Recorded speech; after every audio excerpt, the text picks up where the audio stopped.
Taste the Daily.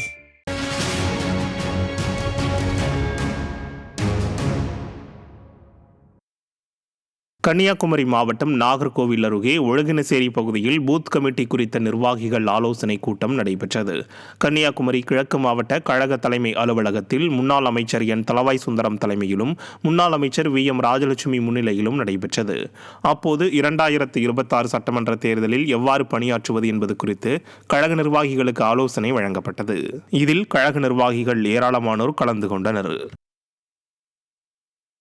Madurai புறநகர் கிழக்கு மாவட்டம் ஊமச்சிக்குளம் மேற்கு ஒன்றிய அதிமுக சார்பில் பூத் கமிட்டி ஆய்வுக் கூட்டம் ஊமச்சிக்குளத்தில் நடைபெற்றது. கழக பொதுச் செயலாளரின் ஆணைக்கிணங்க ஒன்றிய செயலாளர் பெரியண்ணன் என்ற வாசு தலைமையில் நடைபெற்ற கூட்டத்தில் மதுரை கிழக்கு மாவட்ட அம்மா பேரவை செயலாளர் தமிழரசன் வரவேற்புரையாற்றினார். மதுரை புறநகர் கிழக்கு மாவட்ட செயலாளரும் திருப்பரங்குன்றம் சட்டமன்ற உறுப்பினருமான VV ராஜன் செல்லப்பா, கழக அமைப்பு செயலாளர் தஞ்சை காந்தி ஆகியோர் சிறப்புரையாற்றினர். நிகழ்ச்சியில் கழக ஒன்றிய நிர்வாகிகள், பூத் கமிட்டி முகவர்கள், நிர்வாகிகள் மற்றும் தொண்டர்கள் பலரும் கலந்து கொண்டனர்.